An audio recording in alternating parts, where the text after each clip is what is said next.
كورية. ارجعي اعجلي اقضي يد اختك راني تابعتك.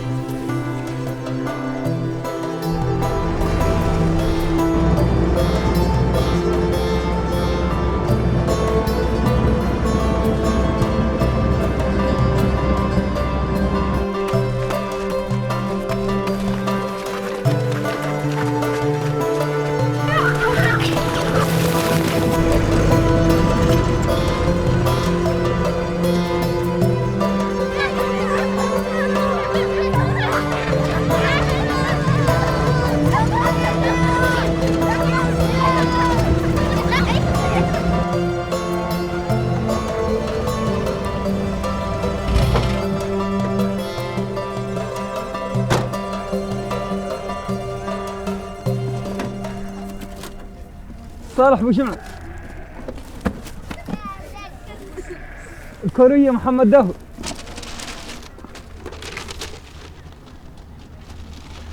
شارك يوم الصوصة تيجي.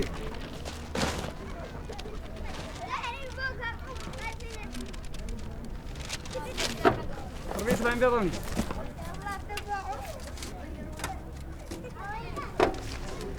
مركز. يلا طلع النفس. شار قلبي شار. عبد الله محمد دليل. ليلى مصطفى. ليلى مصطفى.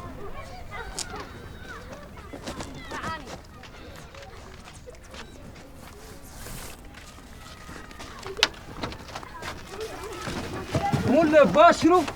فاطمة محمد الزين.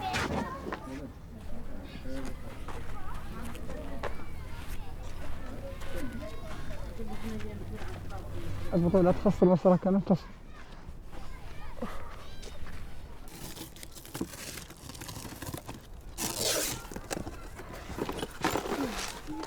يا ولد شوف يطير.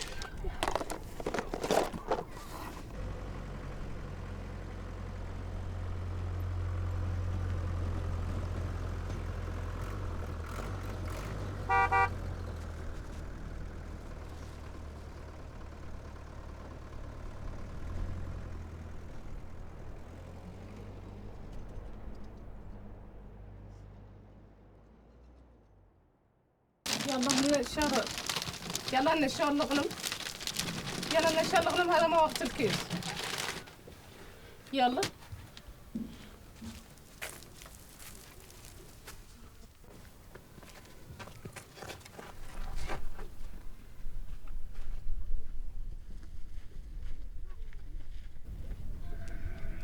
Ayudo a mi madre de darle las cabras de comer y si se queda de nuestra comida, si se queda algo de comer, le damos cartón y fruta y pan. في الكور. في الكور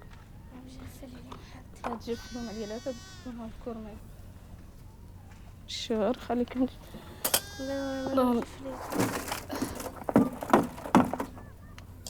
خلاص بس ما باغا تجي الشهر بالشهر خليكم الليلة تجي في العيال غنم.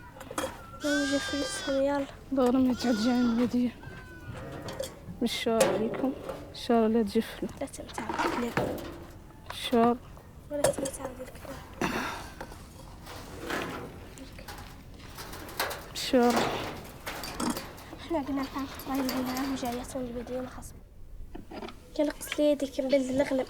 انت ريدو جديد زعلت بيسول واحد زعلت من والده بي صغير رايله جديها رايله لقوا راك تقضي قال شو كان سبيل شو كان لي تعطي لك الوالده ولا ما يعطيش لك بس خلاص شش هاد الايام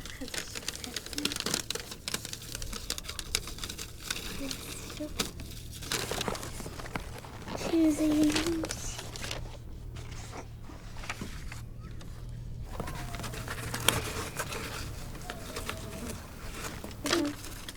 هاي كرة كنت ولا لين؟ هلبس الكنت زين.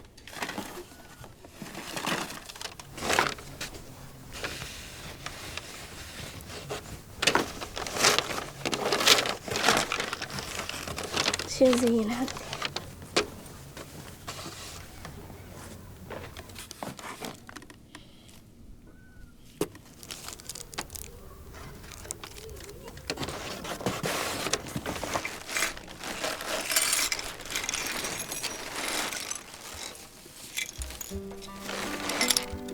شو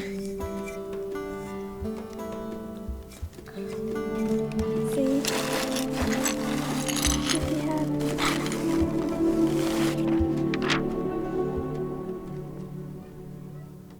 Querida familia, esperamos que cuando recibáis estas cartas os encontráis muy bien. Nosotros estamos bien. قالت عنها تتمنى عنها امتحان خارجين يجي العام الجاي وعنها لا يجينا تهلاها في الصحراء الغربية لمعرفة الجميع العائلة نحبكم كثيرا. عنها دارت تعرف العائلة أكثر حال وقالت عنها تحبنا كثيرا.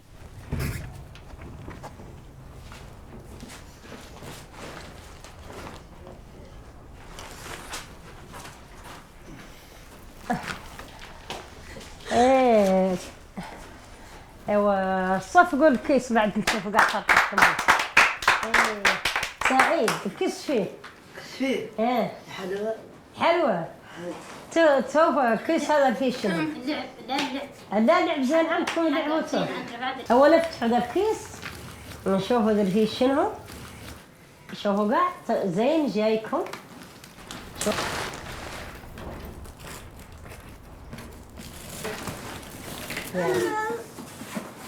ايوه صفقوا. ايه شنو هي الدواء؟ باش تموت الدواء لهذا المركز الدواء به كامل يحتاج له كامل حال. وهذا نفس الشيء مولي المركز نفتح صغير ما هو خارق. والتركه ذيك الساعه تجيه مثلا ما تبغي تجيه لا شوي لا نقضي الشير ونجيبوه ونسقنوا معاه يجي الشير ويجي 2 ويجوا 3 ما كيف طريق. هو التركه كانوا ولا عند كلها عند علم. انا بالنسبه لي انا اخترت نجي لهذا المركز نتيجه عن ناس هاي الشريحه من المجتمع هي تبقى في الاخلاق واقعهم يبقى في الاخلاق وزين عندي يعني نشتغل معه.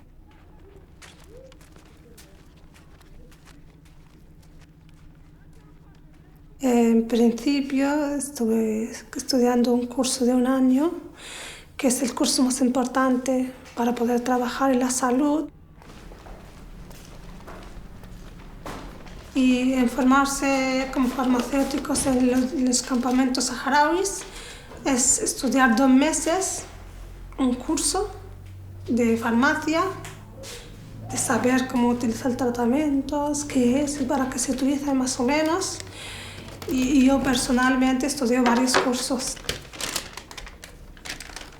Los medicamentos no llegan de unos médicos internacionales que ayudan al pueblo saharaui. Y a veces vienen tratamientos caducados. Y en esos casos, a lo mejor uno lo toma, se enferma.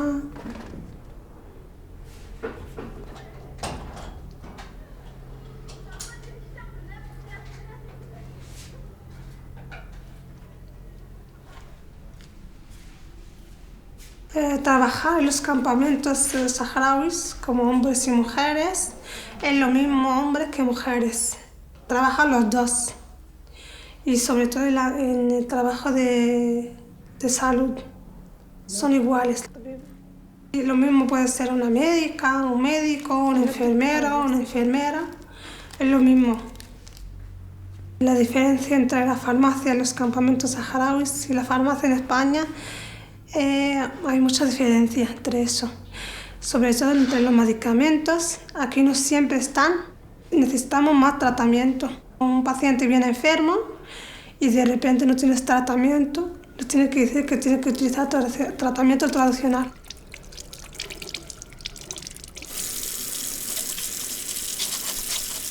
Estudié en Cuba 13 años y en Portugal me hice mi especialidad trabajé, ayudé a mi familia y luego pues como tengo un hermano con parálisis cerebral infantil, decidí pues traerlo porque el clima del desierto, como sabemos, pues es muy duro para todos los que no somos enfermos y más para los que tenemos algunas cuestiones de salud.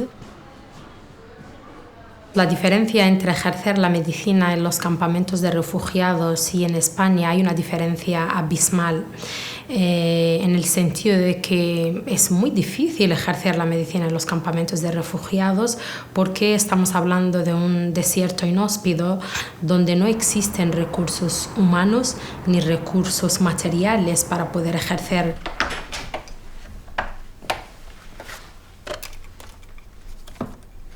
Uno de los grandes problemas que hay en los campamentos de refugiados es la escasez de medicamentos. ¿Toma medicación habitualmente? Yo considero, digamos, por exagerarlo un poco, una tragedia la cuestión de la medicación, porque ni siquiera hay una continuidad. Viene una donación de algunos medicamentos, tú tienes tu paciente que es hipertenso, le recetas alguna medicación que tú sabes que en 2 meses ya no la hay. O le tienes que cambiar o simplemente el paciente se queda sin medicación. المعلمة أنجو انهلتني كيف الأول لونا كيف الثاني جننا كيف الثالث بس كنت شفنا هذول البحر وقالوا بحر الداخل كيف السابع سبعنا كيف الثامن جننا كيف التاسع كيف العاشر كيف الأول لونا كيف الثاني كيف الثالث ثلثنا كيف الرابع ربعنا كيف الخامس خمسنا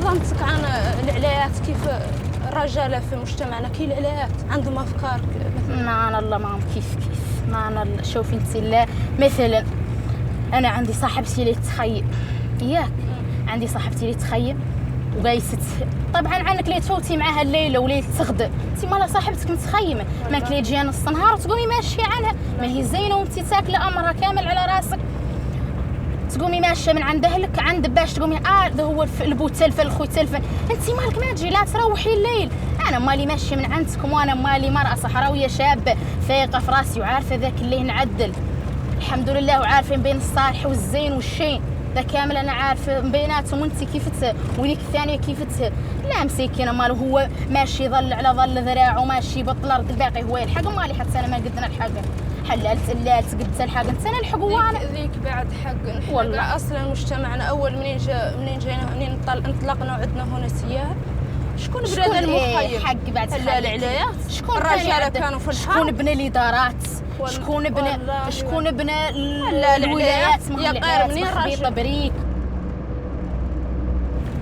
انا اخويا ما يبغي العلايات السوق لا صار مكي الدماغ شوف حد اللي يعدل المسألة راك منين صار مكي الدماغ على مثل يدوروا يفهموا انت على الصبح ولا النهار الثاني يا صاحبتي سي انا قاعانه ولا انت ولا وحده ثانيه الى جبا الى الصبح مرضت امك مرض خوك مرض جداتك مرض حد جارك باقا ترفدي في سبيل الله شلي تعاد بوك ما وفهم وهو خوك اللي رادك انت عن تسوقي وعن تعلمي الشيء اللي بقالك انت غدا ولا الصبح نهار الصبح ولا نهار الثاني اللي تفيدي به راسك وبقات الواد سمباريه وقيم هو ومرض حد من العائله لا يقدر شكون اللي يرفدوا تمشي تعيطي في الدائره الحد يا فلان تعالوا سوق لي الواد وانت قاعده تعتمدي على راسك يا صاحبتي فاطمه انا ندورك تعلميني السياقه والله يا صاحبتي ترقع فيها مشكله ما شاء الله يا مولانا حاجه اللي انت كم عادلك تسوقي أولي صاحبتي انتي نسيتي هذا مالي عاد عام تام واش الثاني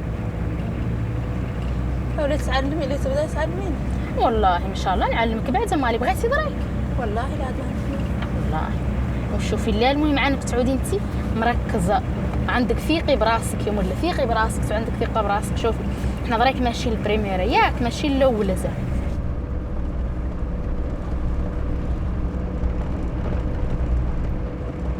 ياك شوفي لين كسلير نطالع لين كسالير. شوفي باش ندخل الثاني. شوفي ياك شوفي طريق دخلت الثاني، فهمتي يا خيتي انا خايفه. انت راكي تعلمي شي بقالك الراس، خايفه كاع لا تقوليه. والله غير قلاد خايفه كاع لا تقوليه.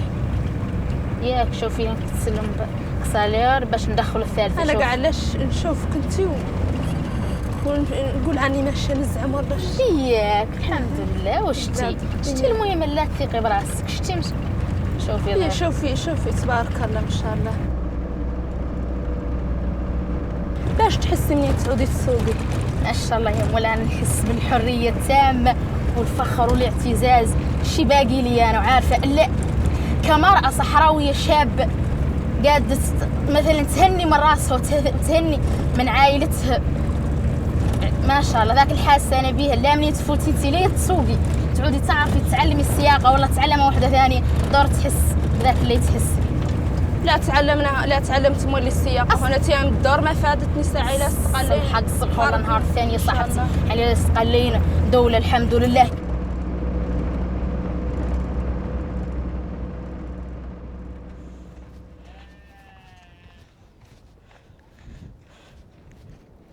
بس خديجة مشيت باي.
En la clase de hoy vamos a dar una clase de ejercicios o de actividades.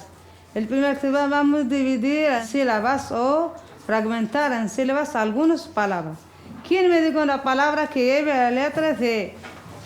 Adale. Cuscús. ¿Cuántas sílabas se lleva cuscús? Dos. ¿Cuántas sílabas? Dos. Otra palabra. Abdallah. Coche.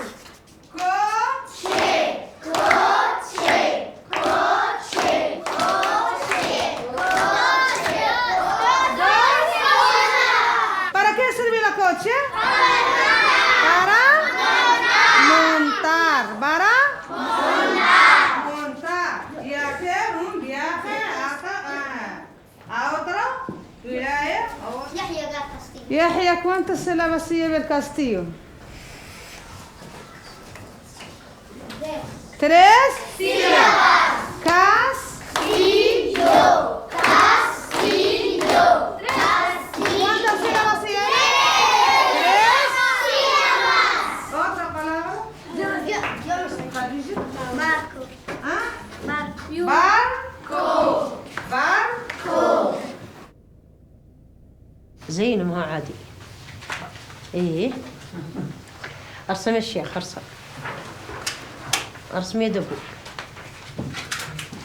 ايوه ارسم السلام. ايوه ارسم كامل رسم زين. ارسم زين. ارسم انتم كرهري بي. هي ارسم بدا زين ما هو عادي. دبو ارسم بيناتكم اهو.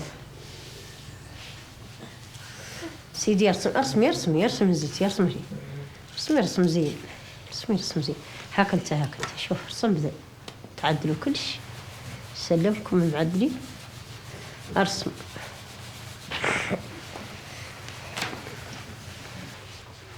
سيدي يا سيدي دبو حوار رسمي عاد رسمتك زينة، تقع زوينة دبو، تعود رسمتك زوينة ما هي عادية.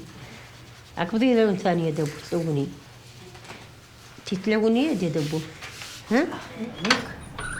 تنشرك المشع، تنشرك. ما تخطيش. ايه تنشرك حتى. حتى.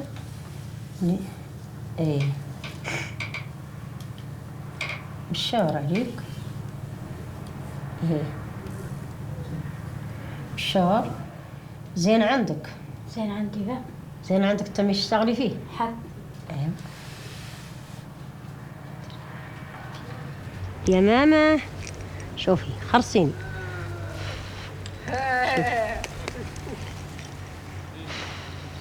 شتي أو يلا فخنتي معي، انفخي زيدي.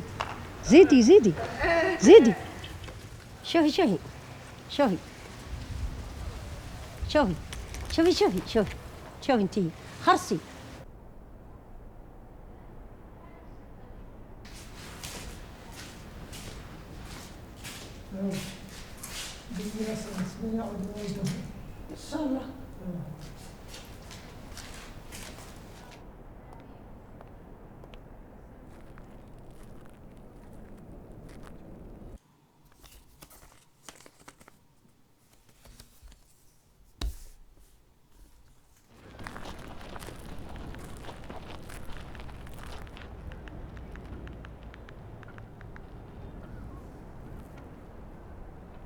Hola, este es el contestador de la doctora Rabub Mehdi. En este momento no puede atenderle. Si lo desea, puede dejar su mensaje después de la señal. Gracias.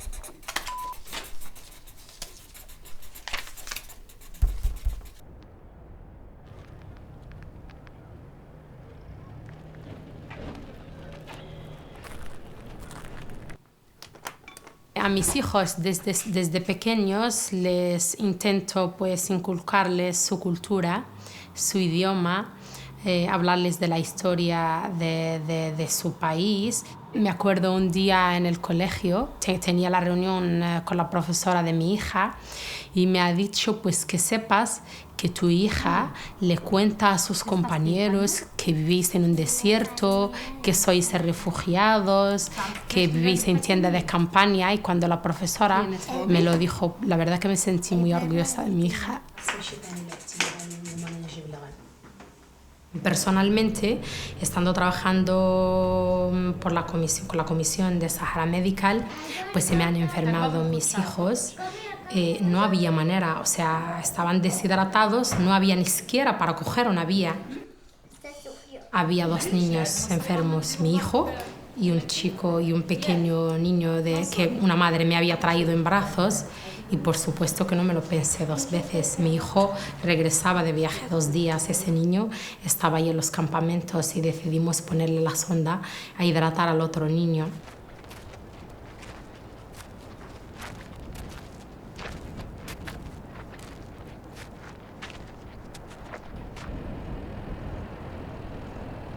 Y hay familias que están como nosotros, por ejemplo, estamos afuera de la daira o estamos un poco de lejos de la daira y eso necesita tener agua por cubas y se reparte agua una vez a la semana.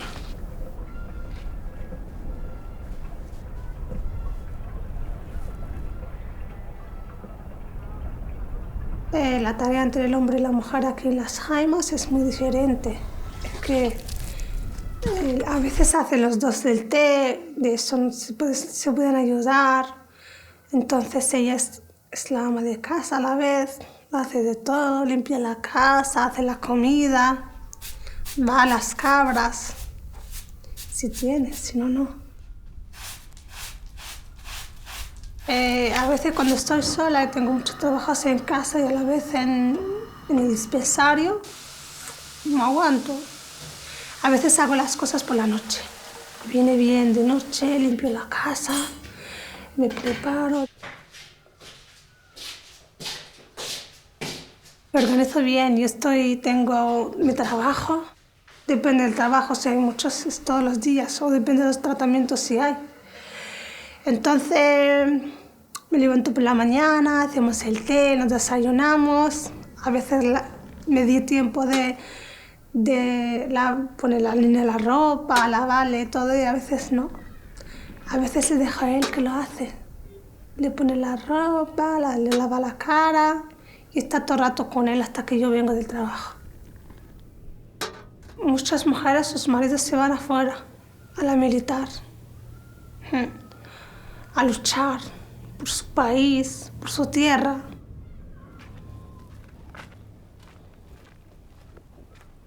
Mi marido es un militar, entonces no todo el tiempo está aquí. A veces está un mes allí, a veces un mes aquí, depende de los trabajos que hay.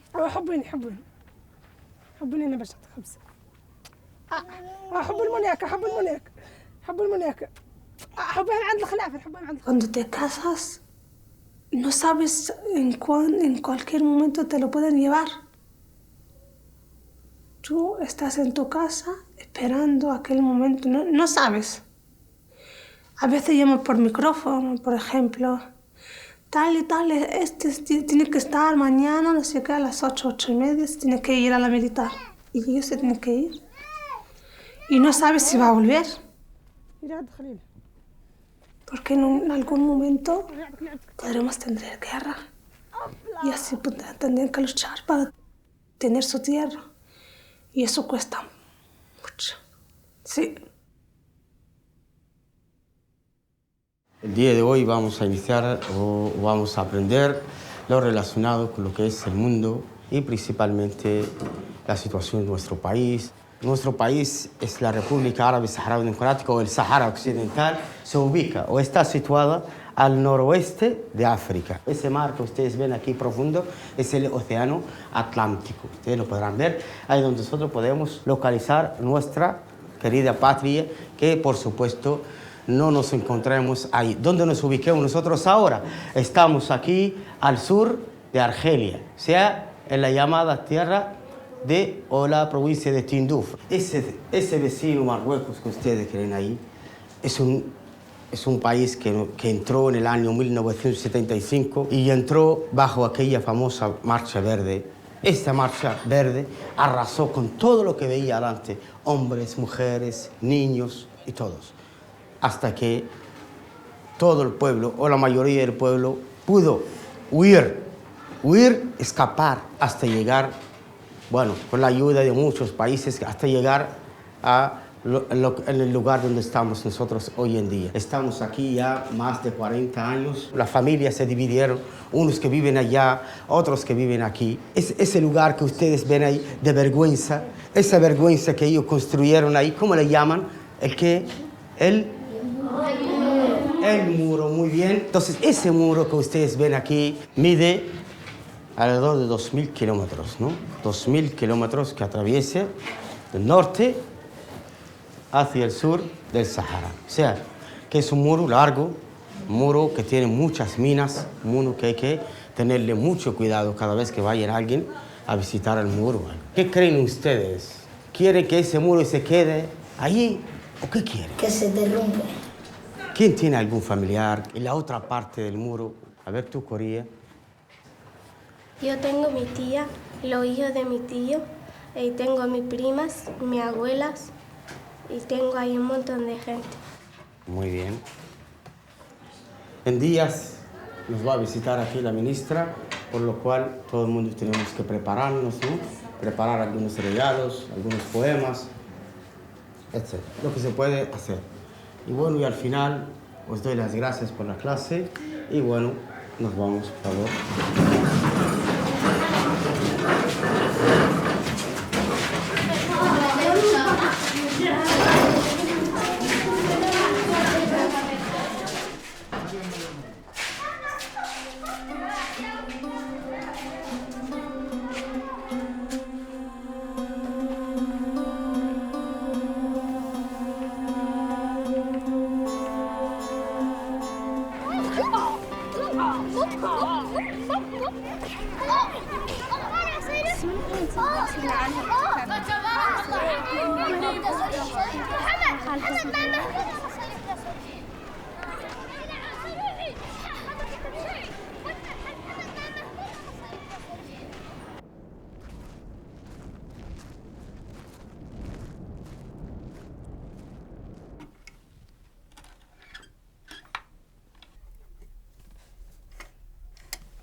ايوا الطافلات نحنا الا وفينا من ذا الكورس اللي نحنا راك فيه تخمو تعدلوا راه ان شاء الله. انا بعد تعلمت شوي من فارماسيا وزين عندي نتعمق فيه مهنه زينه عندي نتعمق فيها اكثر. زين انا بعد لازين عندي تعود عندي مدرسه شخصيه اللي انا نعلم فيها الطافلات. ما بعد لا نبغي التمثيل نبغي نبدا ممثله ونزيد نوسع افكاري في التمثيل. زين ان شاء الله. زين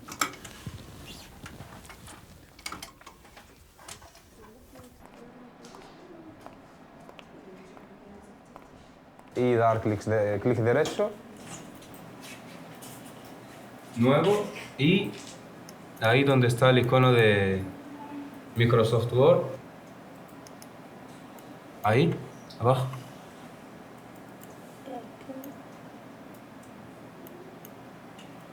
Muy bien, así es.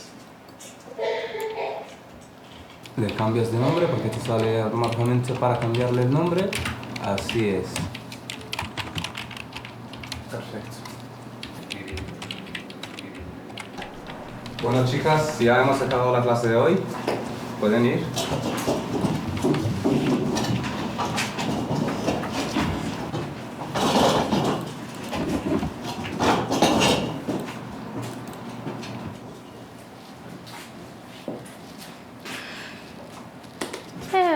بروفيسور مناسبات مناسبة قريب إن شاء الله. قريب توجدنا رانا ان شاء الله ولا متحضرين. يعني قرايه انت بالضبط ياك العائله متواجدوا انت متواجدين قريب لا لا ما في مشكله ان شاء الله. مرحبا الله يسعدك. مرحبا بك. مرحبا. المعلومه منين؟ معلومه مشات مع فاطمه وياك ما واجهش ياك. لا بس الله الا كانت حاسه بالحمى. حق الله ايوا راه عندي انا قبل. عندك شي الحمى؟ ايه الشهر عندك مدوية. هذا الحرور هذا الحرور رقبيه اللي في اللبن راهي شوف زين في الحمى ما يخليها. زين في الحمى معلوم فيها سوا في الرجل الكبار وسوا في الرجل الصغار. سيان. ايه سيان. شنو فيها شقليه والله كميه شويه ياسر. الرجل الصغير رقاج صغير. لا عندك انت الشغله دي الشغله عاد عندك شي ثاني؟ ذاك شنو لها؟ شوري عندي هذه الشبه قال لها الشبه معلومه في الرقبه. لا تخلي الرقبه. اهي شو عدلها؟ راح شوف هلا نقبض منها شوي وندار في مويها تبتط لين تبتط وتكيلي الشير وتلق فيها. تلقف؟ اي تلقف اللي الشير. والرواقج الكبار نعدلهم. الرقاج الكبير يقبض منها تشيشه شوي وتدري معها شوي من السكر ويسفها وخلي ريقها ماشي مع عقبته. الدواء بديت نعدلو من الساعة اللي عقلت عدت نختار الدواء التقليدي عن الدواء الحديث نتيجة لأنه مسائل طبيعية.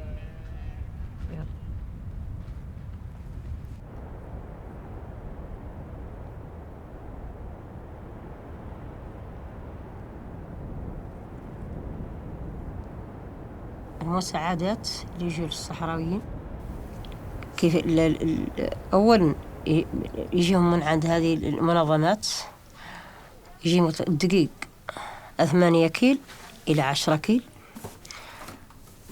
العدس يجيهم كيل. مارو يجيهم كيل يجيهم شيله كيلين. الزيت لتر.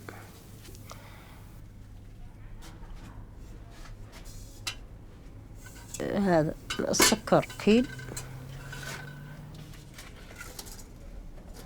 ماكرو بطة واحدة موديليس. هذا هو اللي مثلا عايشة به الناس بالنسبة للوجو، هذا هو اللي يجيها وهذا هو اللي عايشة به. شيء ثاني ما هو عنده ولا هو خالق، ما هو عنده.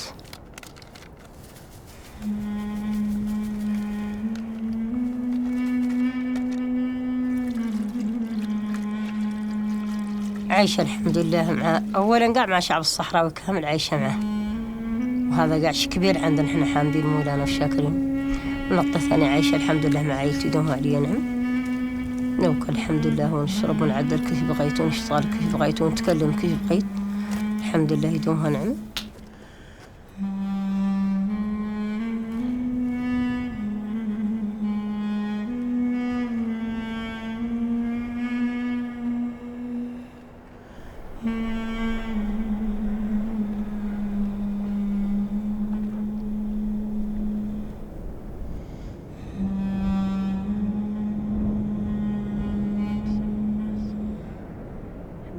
الحمد لله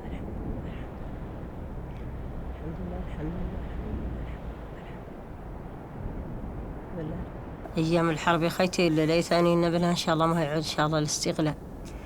أيام الحرب قاع ما تنسى، وريك من نركب مثلا اللي نشوف قاع لا طيارة والله الشيء الأول يحجل لي الانطلاقة اللي جبرنا فيها ما ننسوه. وحتى هم اللي يجي منين جينا هونتي للوجو ما ننسوهم، اللي جبرنا فيه من المآسي واللي ورانا قزو المغربي اللي ورانا، خبطنا بالطياير، خبطنا بالدبابات، خبطنا بالطنوك. والآخر لقى جاي من هون عنده مركز وهو نوعه شنو اللي عنده الحيوان قيم عنه، واللي ماشي من بلد دياره وتمنوكته وفط وخير وخمر وقيم عنه.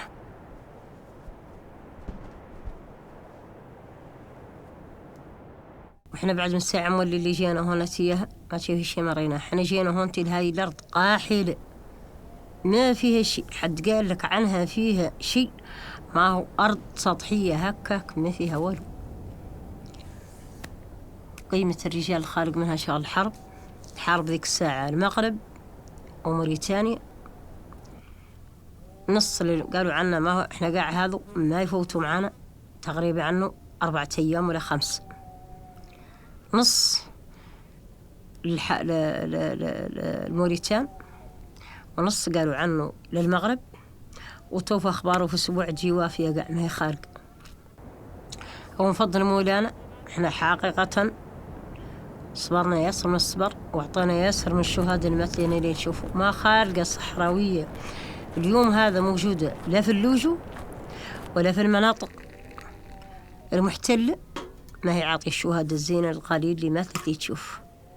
اللاباتها واخوتها واخواتها ومزالوا وفطني عنا مزلنا اللي نعطوهم اللي يفطني عنا.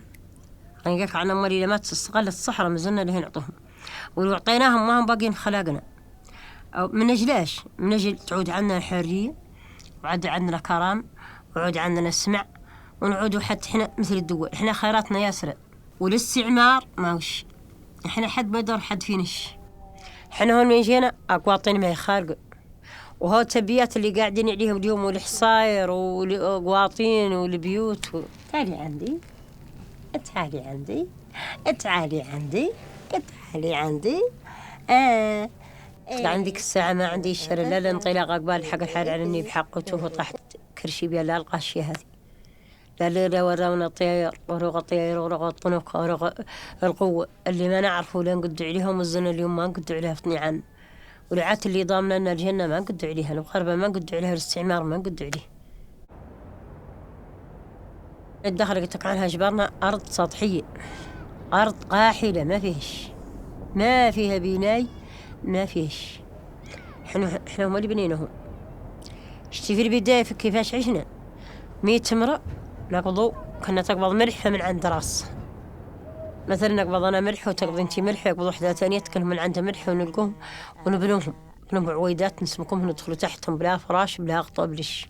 دخلوا معنا الترك وصريرات وتوفي جايباتهم ومن تلقينا مع الثوار ذيك الساعة كلهم اللي يعطوها شوي حسب من تعيش به شتي حق الله وتوفوا هذا هو الخارق. شيخ هون خبطنا بريك، خبطنا هون بريك، شفتي؟ وبنينا احنا اللي بنينا الكوازين هون وجيشنا ورفدنا تذاك حسنتيه البنادق هون تيه ما فينا واحدة من جيشت هون تورثت المدافع هون وخاضنا في الذكريات إلين قلنا إلين شيء صلاة الأخلاق ومزلنا في عنا له نعدلوه ولأننا نادمين.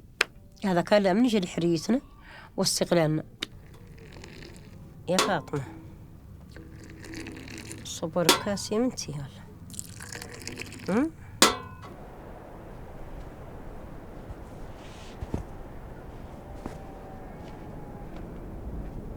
الانطلاقة اللي دخل علينا الغزو المغربي ما دخل علينا قامت ظهر الصحراء شتات جاي.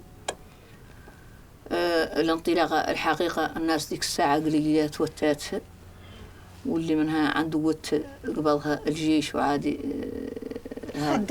عادي يخدمها باش يدافع عن العليات والترك والكول. وبذيك المناسبة انطلقنا شي على كرعيه علاش جيتي على كرعيك ولا فت ولا؟ جيت شي من الأوقات على كرعيه وشي من الوقت فت وحازمة مولي الترك وقابض يدين الترك. فوتنا أيام نحن وكان يجينا شي من الحديد باش نعودوا ننطلقوا. قام علينا الغزو المغربي وخبطنا، مات ياسر من الناس وسلك شي وقامت مولي على كرعيه وعدل قلت حق. عقب جانا شي من الحديد ما هو ياسر ورفد الناس ولاحنا فرابوني هون حق فرابوني هون الحمد لله. وتوف ايوه مرحلة طويلة وعريضة ومرحلة صعبة لأنه الطب ما هو خالق والمعاش ما هو خالق والماء الشراب والماء ما هو خالق ولا خالق شيء. والرجال اللي منها لباس بيه شوي الجند وقاس المواجهة واللي باقي لا شي من الكولة والعليات والترك. حاك ايوه تلقات لنا الجزائري اللي عمرها جابت لنا التومين وجابت لنا الدو ذواتنا. ياسر قام من التركمات بها الذيك لبار من اللي انشاغ منها من الريحة من الرايحة رايحة التعمار رايحة لبار من اللي انخبطنا به. حاك جاتنا الجزائر هوناتي لأنها عدلت علينا حملة متينة على التركة وعلى الناس الكبار بدقاتها وبطبها اللي يعطيها العمار. وجابت لنا المواد وجابت لنا المسائل الحمد لله وتمينا بهذا الشكل إلى يومنا هذا الحمد لله.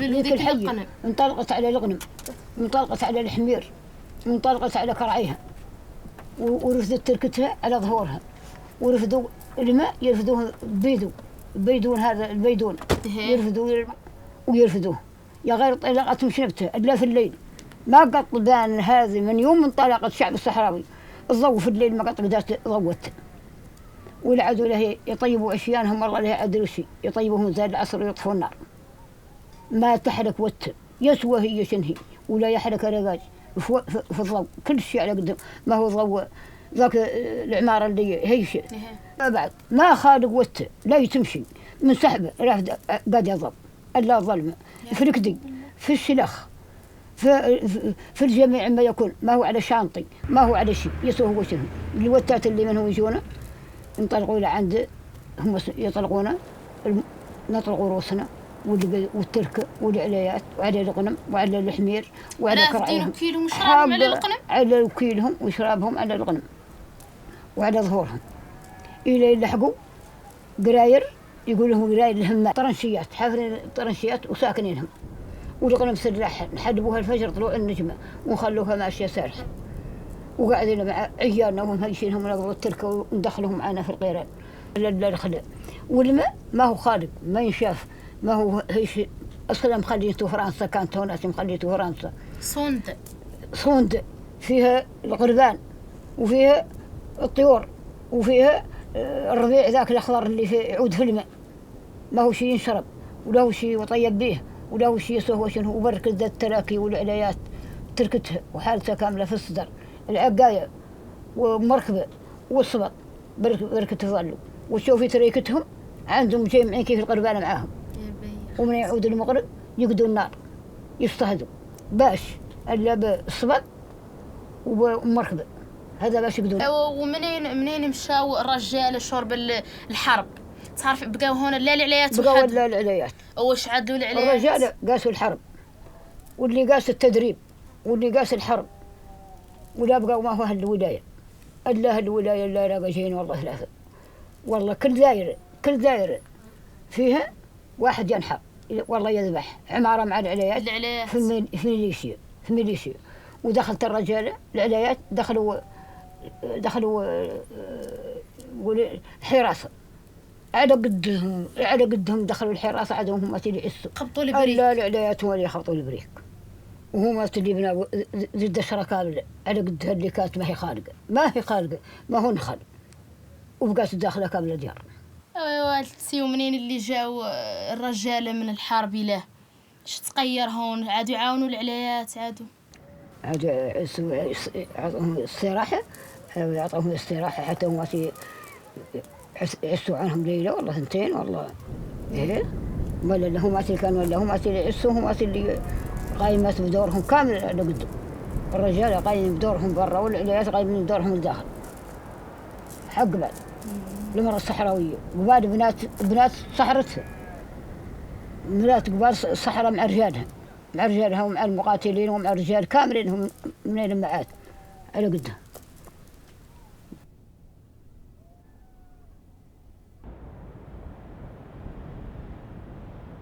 ما رد علي اخبار البحر. زينة. لا البحر الاخضر زين حتى زين التراب وزين كدا خيراته كامله وزين الحوت الفيل وزين غوافيل ولا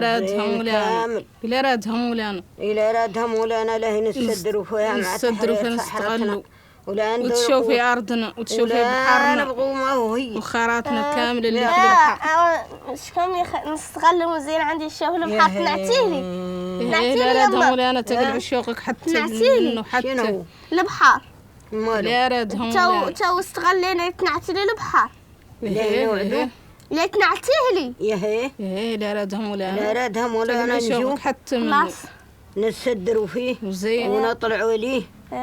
ايوه ويجونا اخوتنا الصحراويين كاملين. ايوه حبيني تو كرويس.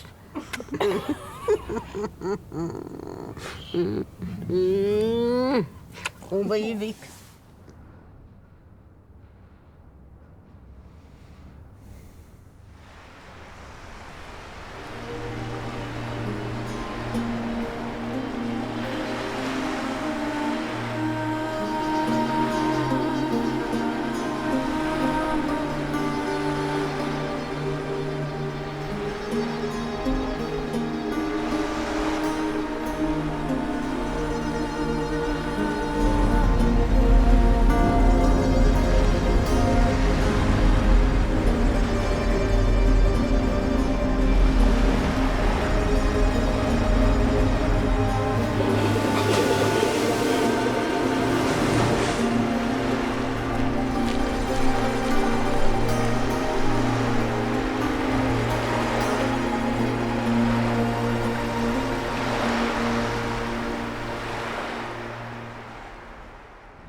طلع بدل النعود يعرف الأماكن كاملة. أقل أماكن هون في المستشفى الجهوي. قال بعد الحمد لله المرضى هم خارقين.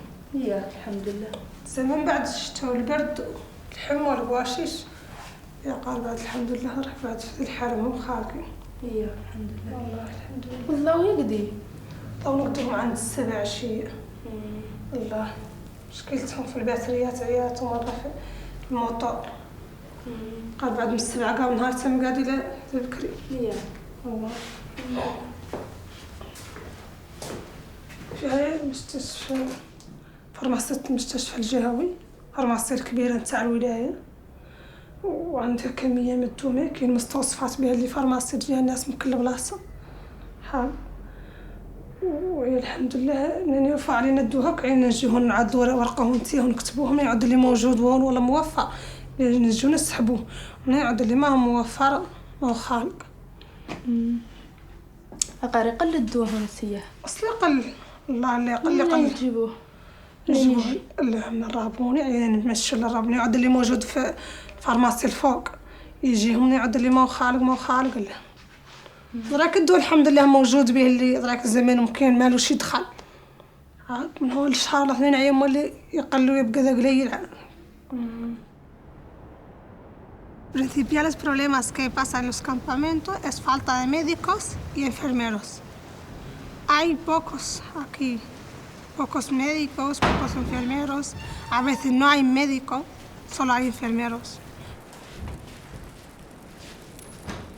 Si no tenemos el tratamiento para poder curar a ese paciente o está muy enfermo, lo llevamos al hospital. Si el hospital no lo puede curar, a Rabuni, que es 2 horas en camino, y si no a Tinduf, que son 2 horas y media.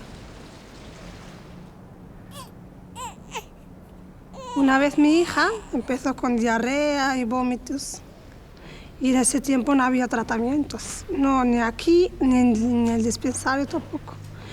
Y entonces tuvimos que llevarla a Rabuni. Estuvimos 7 días ingresadas en el Rabuni, en el hospital de Rabuni, y tuvieron que poner el suero. Y en esos días, con el tiempo, gracias a Dios se mejoró. شكي المعلومة وش كيبوها اش ما سنتي مع الشغلة؟ لاباس الحمد لله معاهم باص خير الحمد لله ما شاء الله. انت منين تخيمتي ياك ما جاتك واعر الشغلة عقب المناسبة؟ والله الوقت مولي ضيق وقليل والله.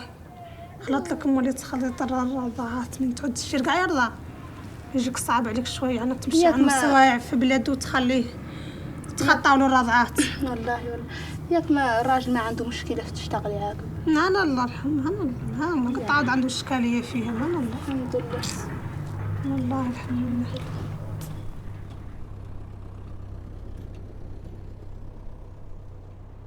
A mi hija me gustaría verla en nuestra tierra, no aquí. Porque yo nací aquí y entonces para mí no es difícil estar aquí, porque estoy acostumbrada. He nacido aquí, he vivido aquí, me desperté y estaba aquí. Pero al contarnos mis abuelos, mi madre, nos están contando todas las historias de allí, que es muy bonito, que se está muy bien, que es diferente, se está libre.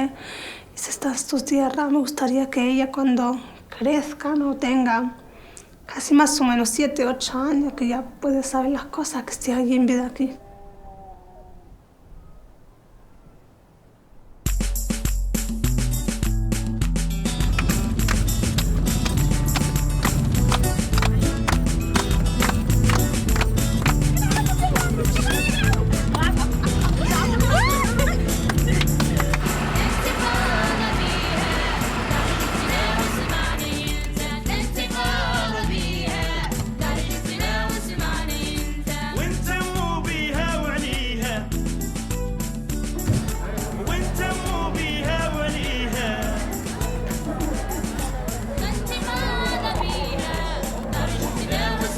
فاطمة تشيل الملح عند الخايمة ولا الشغلة زوين كويس ما شاء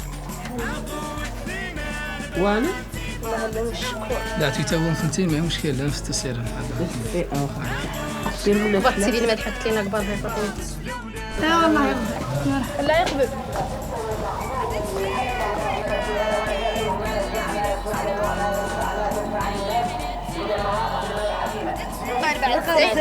أنا بعد نفتح والله اللي عادي إن شاء الله يعود زمني عليك.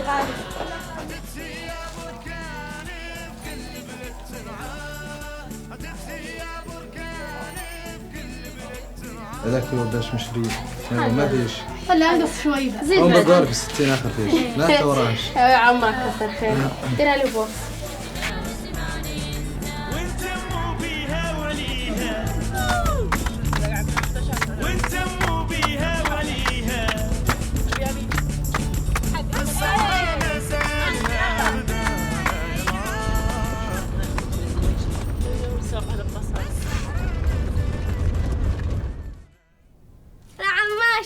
أنا قصة البشير خديجة.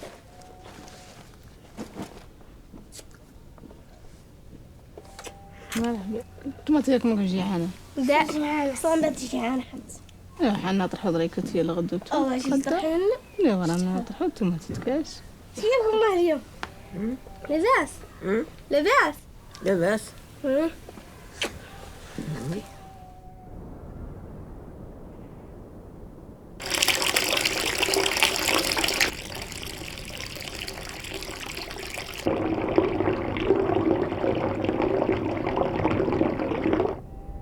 سوف قال لنا الأستاذ أنا أجيب قصيدة ولا رسم بين وزير التعليم اللي يجينا قسم نكتب لها قصيدة ولا نرسم لها رسم. ما عندك فكرة عنه؟ قولي لي قصيدة حول الصحراء ولا قصيدة حول البحر؟ قصيدة زينة تتكلم عن عندك رسمة ولا رسمة؟ زينة على فكرة البحر. هاتي لها قصيدة تاعت البحر. هاتيها خلاص خلاص.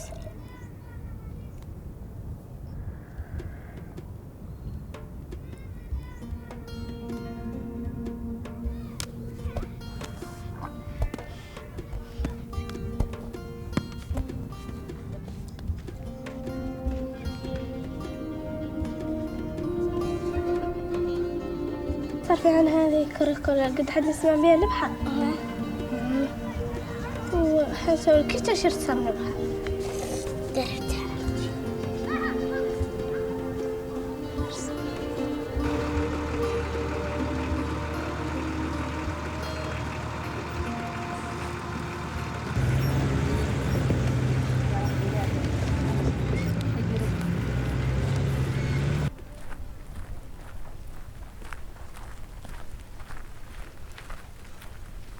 جينا لهذه الجردة دوركم تشوفوها تعلموا بيها تعرفوا كيفاش محروث فيها وقلاش مديورة علاش تنحرث ولاش مديورة.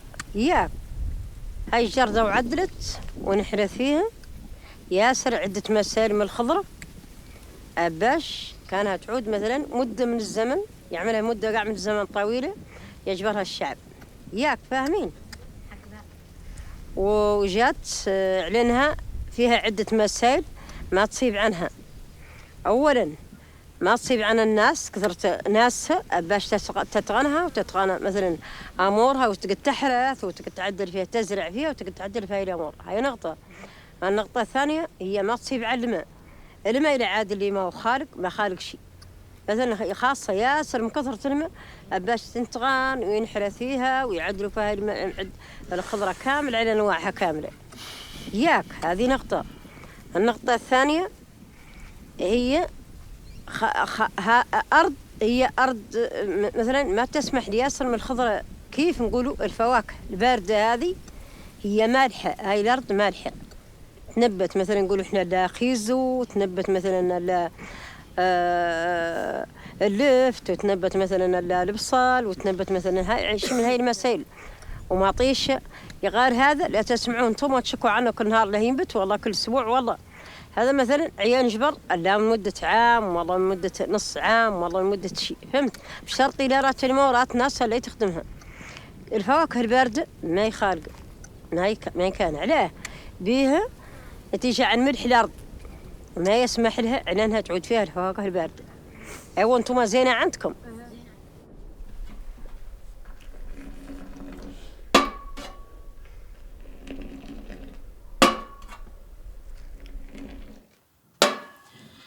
هذا شنو عندكم ملح فيه زوين والله لا زوين. انا اللي يدل عليا والله زوين الابيض زين دل الوانهم اللي متناسقين ولا صنعها الابيض لا تخلى شو ملحفتيها شو دير الواتساب شنو تاع زوينه ذاك النهار مالك معانا ها من شاريات مارس والله زوين تركوب مناسبة حرمة وعادي جا المارس والله زوين ما شاء الله دارت هلا ما انا لينا بخلو حال ان شاء الله خاصو المشعشات والمشعشات والله الشريبه المشروب قال عود منظم وكل شيء مسيطر عليه والله لا ساعة الصلاة أستاذنا والله أول حد ناداه نحنا وخيرت والله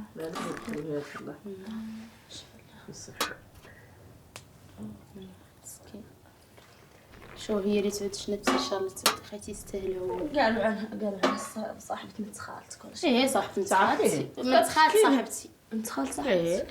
قالوا عنها الشبيب خيتي الصحة يستاهلوا ابراهيم. ما قدش يقولوا عنها الشبيب. والله مسكين خيرت. Bebe baba, toca la significa che ti dico te. La botella de bebé es botella se va fatamina. Ay be, dice las mujeres.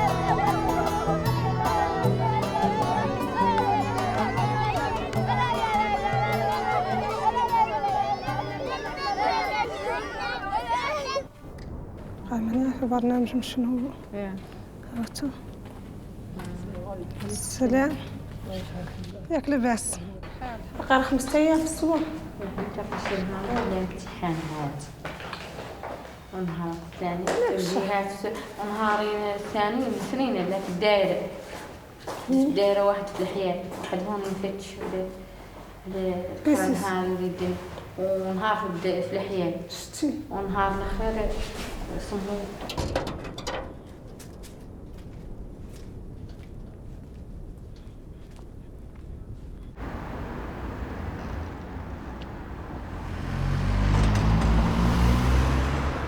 شنو قلتي عنه منى؟ Un castillo para el Sahara. واو يقول عمولة فيه الحيوانات من الفوق نفتح لكم. غزيته.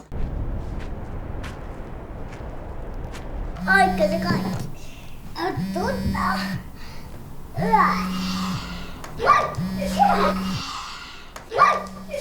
Yo río. ¡Ay!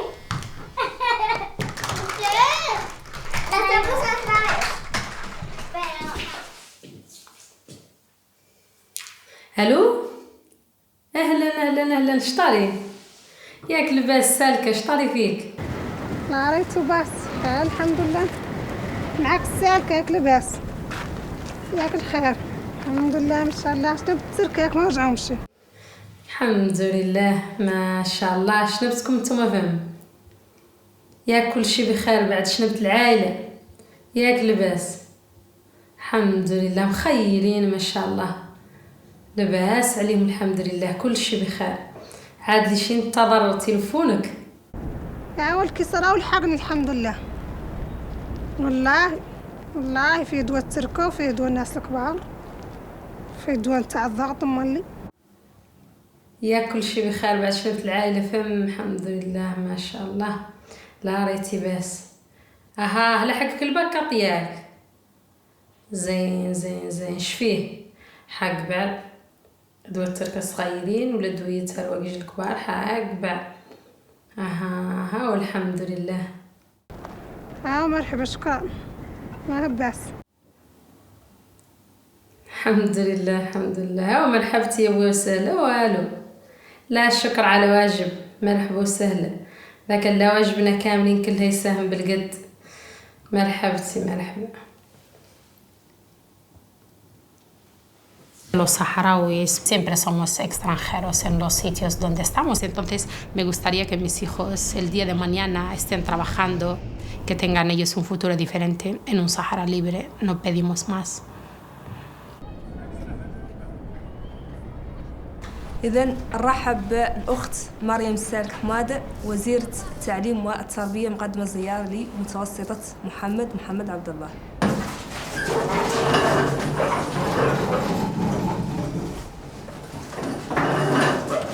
الكورية محمد داف لديها قصيدة تريد أن تقدم هذه. أنا الطفلة التي تنتظر وأكتب قصائدي من الرمال وأبحث عن بحر الصحراء وبريشتي أرسم ألوان أحلام.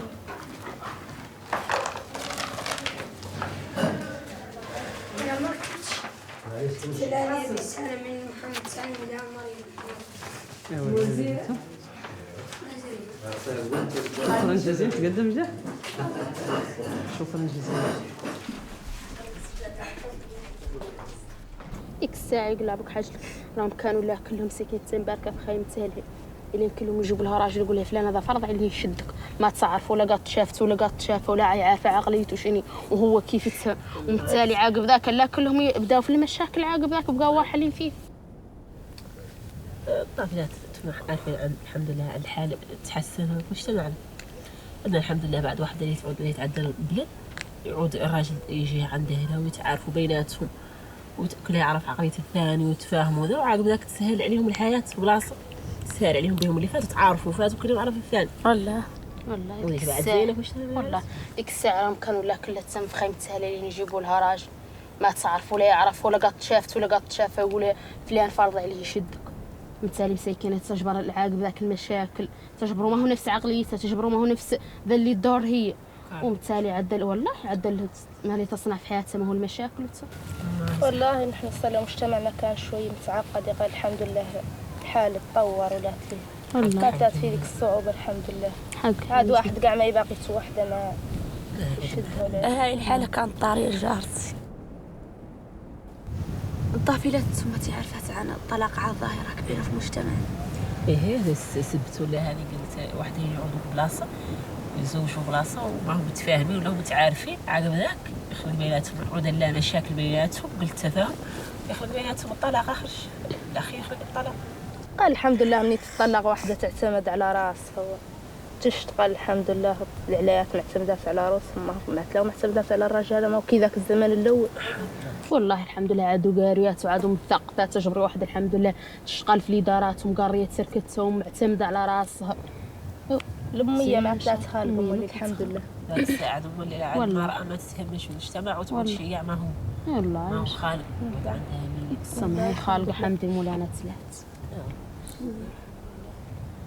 لعنوا مع الطلاق على الظاهرة ويزن المجتمع. منين تستقل الصحراء لا يتغير ياسر من حقوق المرأة في مجتمعنا. غير خالق ياسر لا في عاداتنا وفي تقاليدنا وحنا نفتخروا بيه ونعتزوا بيه. والله لي الإنسان ما يقدر يتخلى عن عادات وتقاليد.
شوي يديكم معهم الحسنة جايين.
por el mar.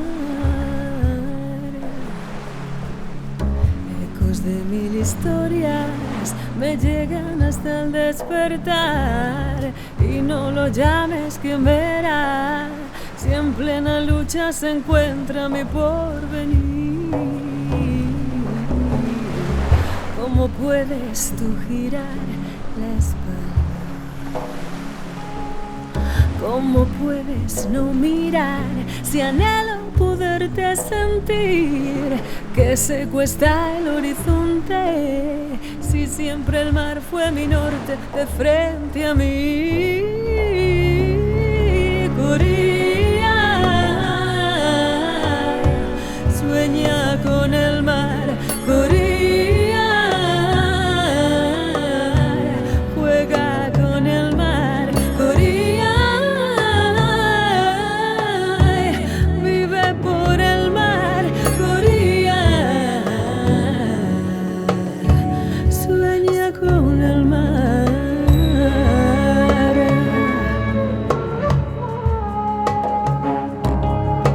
Y canto para no llorar. No, seres del mundo, escucharme. Devuelve lo que te quedaste. ¿Dónde queda la memoria? ¿Y dónde colocas la historia? ¿Y dónde a mí?